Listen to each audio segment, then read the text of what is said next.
Takulandirani ku AMTV Malawi kuchimake kwa nkhani zenizeni.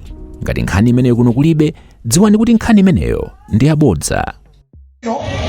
Tachoka ku DPP sizimayenda bwino tapita ku MCP sizinaende bwino tikuena kumapita ku tsogolo. Amalawi tisayerekeze kuganiza mobwerera mbuyo kumanena kuti tikubwerera kumbuyo. A president mundilole pa nthawi ino ndaitane akweni Dr. Patricia Kaliati kuti akulandireni pamalo pano komanso ayankhulepo chimodzi ziwiri zokhuzana ndi ino a president athu Dr. Daliso Kabambe. Akweni Dr. Patricia Kaliati, nthawi yanu. Jibagira mwamba nyimbo mwaimbira bwana. Jibagira mwamba, jibagira mwamba, jibagira mwamba. UTM. Sogolola tu. Sogolola tu. Sogolola tu. Dr. Daliso Kabambe lachiwiri mulungu mau. Na ngaona bawa fatali jagwana lachiwiri mulungu mau. Ife malai muno lachiwiri mulungu mau uno. Olemegezeka a president atu amene mukhale president wa dziko la Malawi lachiwiri likubwerali. Dr. Daliso Kabambe ndakunyadira kwambiri kuti mwafika kuno. Your Excellency the First Lady ulemu wanu paramount atu olemegezeka ndakunyadirani kwambiri ndipo mulungu azikudalisani. Agogo atu ankhumba ndakuthokozani kwambiri. Mazigogo onse amene muli pano agogo a Chiwalo ndakunyadirani kwambiri ndi azigogo onse akuno kwa senior chief Chiwalo. Komanso VP atu olemegezeka, Director of Operations, Regional Governor atu olemegezeka ndi committee yonse ya region. Ma MP atu mosogozedwa ndi Fatani Chakwana, ma MP onse kuno ku Palombe East, North East. Komanso MP aku South, MP aku North, MP aku Machemba, komanso MP aku East. Ndakunyadirani kwambiri makolo atu onse mwani nonse. A president atu tikulandireni kuno. Choyamba titokoze kumwamba chifukwa cha inu bwana. Titokoze kumwamba mulungu chinankomera kukatenga mtsogoleri wathu amene namba chipani chimenechi Dr. Sausi Silimanzimu ake use mutendere. Chinankomeranso mulungu kuti zaka zimene zinali Dr. Sausi Silima tisatisachikirenso president wa chimodzimodzi zakaso zofanana. Ndipo ndi chikhulupiriro kuti ali ndicho linga chimodzi. Ambuye akudaliseni kwambiri. Makolo athu olemegezeka mulungu salakwisa potisankhira president amene amafanana naso ndi founder wa chipani chimenechi. Komanso ifeyo tinene kuti amene amapanga zonse ena maona kuti tiye tipange zakuti kuti chipani chife osadziwa kuti akupanga zayoka. Amatokumba manda azikulina zakubidwaso mandati omwewo. Ifeyo president kunena nenera Fasani Chakwana kuno ku Palombe mafuta kuno ndochuluka.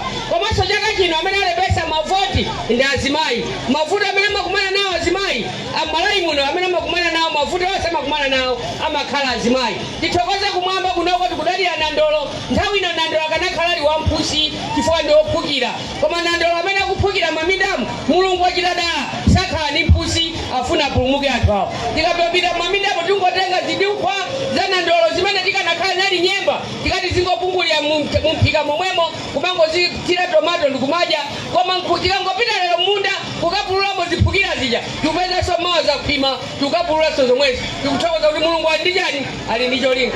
A president athu tikuthokozeni kwambiri kuti mwabwera kuno. Msewu umene munaukonza muli budget director ochokera ku Chirazulu kudusa ku Palombe munafuna upitirire mpaka na ukafika ku Libuli unagomera pansewu. Ndipo tikupempheni kuti msewu umene uja mupitirire. Msewu umwe umene munaukonza ndi bwana muli budget director mugwira ntchito ndi malempinga mtalika nzimu ake use mutendere. Unakafika mpaka na kuchitakale omweso unakafika mpaka na kubangwe munakonza msewu umene. Munandi malingaliro kuti muchoke pamene paja mubwere mutenge msewu ochokera kumene ukafika bongo kwata immediately after bridge mpaka natikafika kumapeto. Mukachoka pamene paja mutenge msewu opitia pamoja tikamapita ku boma la Nyuwani bakodaso msewu chotulukira kuno kuti mukonzeso uzibwera kuno. Bwana mafuta kuno ku Palombe ndo sayamba. Ndipo anthu ena akamati bwiko ndi nkhani ya Palombe timangoti mulungu mukachite nawo. Chifukwa Palombe amalitenga ngati boma limene ngati kulime koma kunoko amene amajesa dziko la Malawi ndi anthu aku Palombe. Mpunga umene timagulisa ntawuni mwankando umachokera ku Palombe. Nandolo amene timagulisa Malawi napanga nawo chuma chimachokera ku Palombe. Soja amene akupanga chuma kuno alepera kuti nditengo wabwino soja amene amachokera mbali yakuno mwina mafuna muone kuti kodi timachokera kuti zinthu zija zimachokera kuno bwana kunoko alimi aliko ambiri a business aliko ambiri nkhani ya madzi kuno li mavuto azimayi kuno akuvutika mankhwala muzipatala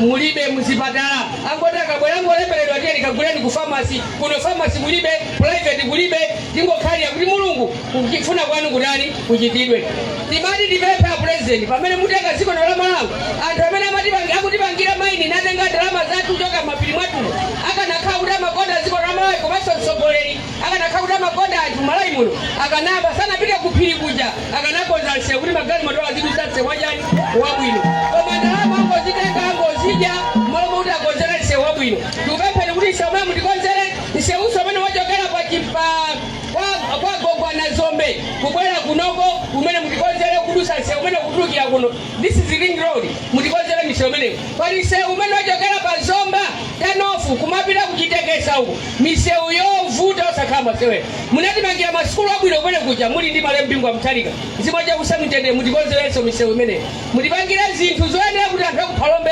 akhulupirire tinene mawu awa anthu akuphalombe ndipo mulungu mumve mawu a tsiku la lero ndipo inu mulungu munong'oneza anthu akuphalombe kuti tikamanena kuti mwana wanu amene munamuitana kuti atumikire UTM titaluza bambo wathu founder inuyo anthu amukhulupirire atsogoleri dziko la Malawi limakhala ndi malamulo ndipo malamulo a dziko la Malawi amaoneka kuti mtsogoleri azikhala ndi zaka zingati 10 mtsogoleri wa Malawi amakhala ndi zaka zingati 10 pamene bwana mmagwira ntchito ndi malembingwa mtalika sugar anali 600 lero sugar ali 600 soya pieces anali pa 50 kwaja lero soya pieces ali 50 kwaja nilima anali pa 70 kwaja nilima anali pa 70 ndandaleni ndanda limene nkhuku zimaje michenga maminda mundu kaikaza ndanda linali pajani pa 50 kwaja lero za ndanda li pa 50 ndanja li pajani ndanda pa 500 chiti kudabwa kuti ndanda li pa 500 chifoti kuona za malaulo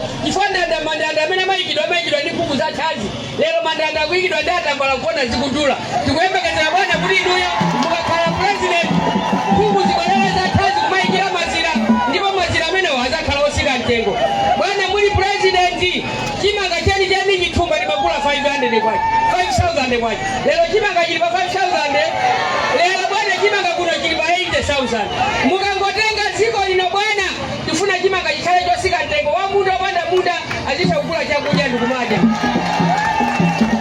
Amalawi mawu anga omalizira njawo president pinali yese amakhala zaka 10 ena wose zaka zao 5 ena amene akuima nawo president amaliza zaka zao zoyamba za 5 ena zaka zao 5 za nani zata nsewu watu uli jani uli jonji atipangira nsewu ena zaka zao 5 chipatala chatu chili jonji atipangira chipatala ena zaka zao 5 za nani zata mazi kuna kusowabe atusiti kupindula ndijani ndi maini nyati mene dili kuno so pano zaka 5 zimene akupempha kuti ife tapase mpando chifukwa zaka 5 izo ndizawo zomalizira akupita ku retirement amene apanga za inu kapena kapanga za iwo dili mozi kodi ukwati ukatha ndipo ajaji akuti alachiwiri mbwere kutenge kalata yachileso chokuti ukwati wanu watha alipo mamuna amantenga kaza chakupita kusowa kwa kula salu chifukwa ukwati ukutani umeneyo alipo kapena nzimayi amataleka mazi kupita kubafa mwita na mamuna chakutani mukasambe sabano anthu zaka 5 zatha zasala 5 izi afuna zikapanga zaiwo kuti akaone kuti akafikira pati mukapasa mpando anthu amenewo palibe chinjo sachimene angapange zainu yakaperekeni mpando kwati wadadaiso kabambe amene akhale president bambe ya 2025 mpaka na 2030 akatoka pa 2030 mpaka na 2035 wadadaiso kabambe wagwira ntchito anthu ena onse amene amagwira ntchito kuti chimanga chizipezeka nthawi ya malembingwa mtalika anyamata agenda amenewo nthawi imene profesa atapita mtalika president anali reserve bank governor ndipo ndalama yako acha anasanyira ndamenewo ndipo ndalama inali ndi mphamvu anyamata achendi yati ndamenewo restaurant akati anthu restaurant amapika chakudya chabwino amapika ndi mwini wache kapena opikawo sabona zonse zimene mmazi yamikira ndi muyamikira pano kuti pacheuje cheuje ajamapanga ndiyati awali pa lero tikufuna bwana inuyo muziphika nokha kumapasani zomathandizira tikutira jere mundiwo zikakoma kumagaliza kuti aphika ndiwo zimezo chaka chino sizikutikani mezo sizikutifuna tifuna ndipiwozo akaziphika mchera azithiramo ndani mukamaphika sima ufa muziuthira nokha ndipo muzikadira nokha mazi musaonaso kuti awanthu atani awa akwanira tabweresa purezidenti athu kuno kwa nambazo kuti asogoleri muzisankha muyenderera purezidenti wanu amene angakuthandize ndi kuchosa mavuto onse kumalawi kuno ndicho utadaliso kabambe your excellency mulungu azingokudalisani chifukwa cha ntchito yabwino imene mukuyigwira mwazungulira pena paliponse kumalawi muno ena sanafikemo manifesto yanu bwana ni manifesto ophula pa moto wa Malawi ena kuti anene manifesto angoseka basi inu mukuwauza anthu kuti chuma chiyenda bwanji Malawi koma ndikoyamba kuti lero tikhale ndi mafumu onse akuno kuphalombe magogo athu olemekezeka inyamulireni kupempha kwathu ndi wa Malawi tifuna phalombe ma MP onse ali pano awine kuti ise utani umenewu ukonzedwe zikomo kwambiri your excellency and may God bless you. Thanks so much. Osayiwala kupanga subscribe ku channel ya AMTV Malawi.